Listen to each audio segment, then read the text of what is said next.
everyone, welcome to Heartland channel. Nagamanickam என்பது நாகபாம்புகளால் கக்கப்படுகின்ற ஒரு வகை கல்லாகும். இந்த நாகமணி பற்றி பல நூறு ஆண்டுகளாக பல கருத்துக்கள் நிலவி வருகிறது. இருந்தாலும் இது தொடர்பான எதிர்கருத்துக்களை விஞ்ஞானிகள் முன்வைத்தாலும் சரியான அறிவியல் ரீதியாக நிரூபிக்கப்படவில்லை.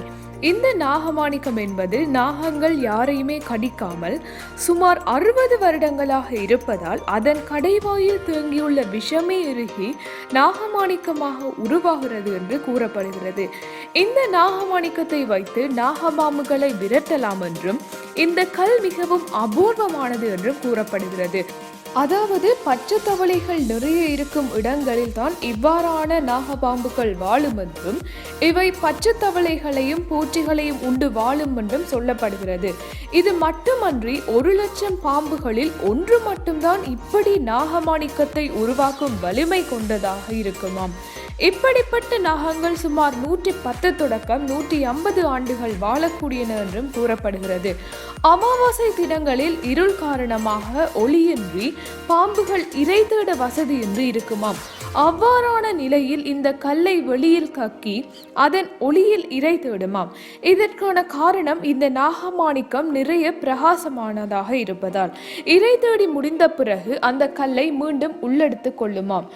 இது கேட்பதற்கு வேடிக்கையாக நம்ப முடியாததாக இருந்தாலும் இந்த பூமியில் கற்பனைக்கு எட்டாத நம்ப முடியாத பல விடயங்கள் காணப்படுகின்ற போதும் அதில் சில உண்மையான கருத்தாகவும் சில கட்டுக்கதையாகவும் உள்ளது.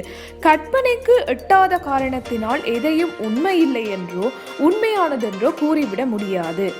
ஆனால் இதுவரை உலகில் அதிகாரபூர்வமான நாகமணி என்று எதுவும் இல்லை. பிச்சமாயிருக்கிறது மர்மம் மட்டும்தான். அப்படி இருந்தும் இந்த நாகமாணிக்கத்தை பற்றி அறிவியல் பூர்வமான ஆதாரம் இல்லையா என்ற ஒரு கேள்வி வரலாம். ஒரு அறிவியலாளரின் கட்டுரையில் இது பற்றி அறியக்கூடியதாக இருந்தது. அதாவது இந்த நாகமணியை அவர் இரவில் கண்டதாயும் பல நாகங்களை பிடித்து ஆராய்ந்ததாயும் கூறப்பட்டிருந்தது. அவர் இரவு வரை காத்திருந்து பாம்பு அந்த கல்லை கக்கினால் பிறகு அதை எப்படியோ எடுத்ததாயும் அதை ஆராய்ச்சி கூடத்தில் வைத்து ஆராய்ந்த போது அது குளோரோஃபோன் எனப்படும் மின்னும் கல்லு என்றும் இது பெரும்பாலான நாடுகளில் நதிக்கரையோரமாக காணப்படுகிறது என்றும் சொல்லியிருக்கிறார். ஏன் இந்த மின்னும் கல்லை நாகபாம்புகள் விழுங்குகின்றன என்று ஆராய்ந்த போது பூச்சிகளை உணவாக உட்கொள்கின்ற இந்த பாம்புகள் இரவில் மின்மினி பூச்சிகளையும் உட்கொள்ளுமாம். இந்த மின்மினி பூச்சிகள் வெளிர் பச்சை நிறத்தில் ஒளியை உமிழ்வதோடு பெண் மின்மினி பூச்சிகள் பறக்காமல் ஓரிடத்திலிருந்தும் வெளிச்சத்தை தரும். இதனால் நாகப்பாம்புகள் சில நேரம் இந்த மின்னும் கல்லை இரை என்று நினைத்து விழுங்கி விடுகின்றனவாம்.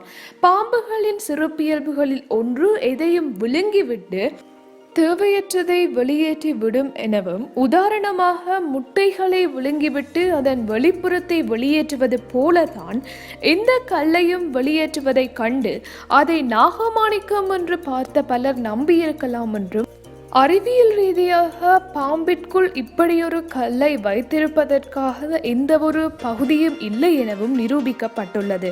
இந்த நாகமாணிக்கம் படங்களிற்காகவும் சீரியல்களுக்காகவும் பேசப்பட்டு அதன் வழியாக பரவப்பட்ட ஒரு கட்டுக்கதையாகத்தான் இதுவரைக்கும் உள்ளது.